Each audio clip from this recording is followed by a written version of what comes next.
Romans 15:28. When therefore I have performed this and sealed to them this fruit, I will come by you into Spain. So when Paul says, when therefore I have performed this, what he's saying is, I need to go to Jerusalem to complete this gift, and it will seal to them this fruit. So look with me at Philippians 4:17. Philippians chapter 4 and verse 17. Not because I desire a gift, but I desire fruit that may abound to your account. And so the metaphor here, the symbolism is this. When saints give, what it produces fruit that abounds to their account. You recall, now this is a different context, but you recall in the parable of the sower, there are different types of soils. The good ground, what did it do? It produced fruit, is what it did. And that's the same idea here. When saints give generously, it results in fruit that abounds to their account. Get 2 Corinthians 9, verse 6.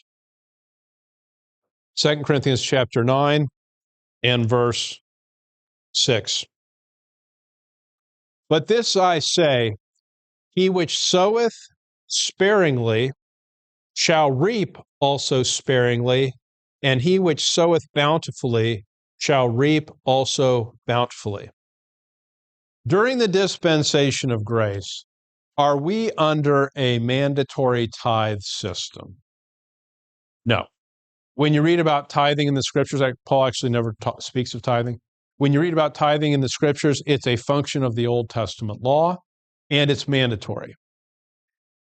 When the Old Testament speaks of tithing, it doesn't say give 10% if you are in the mood. That's not what it says.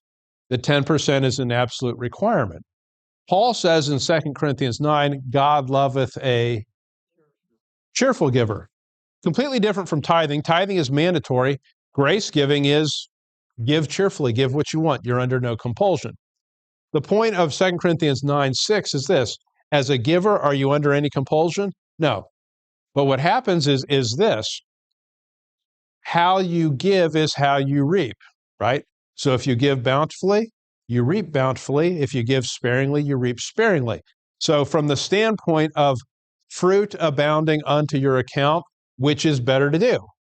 It's better to give bountifully because it produces more fruit. That's the idea. Romans 15:28.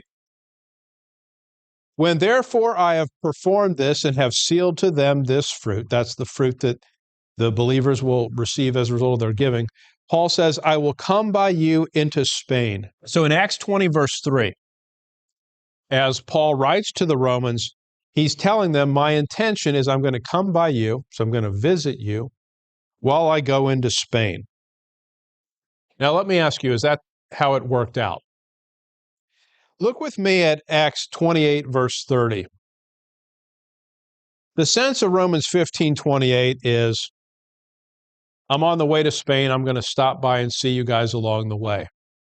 Acts 28, verse 30. And Paul dwelt 2 whole years in his own hired house, that's in Rome, and received all that came in unto him. And by the way, when Paul came into Rome, how was it that he came into Rome? Is in custody is how he did. The point is, Romans 15:28, when Paul says, I will come by you into Spain, that is an accurate statement of Paul's hope.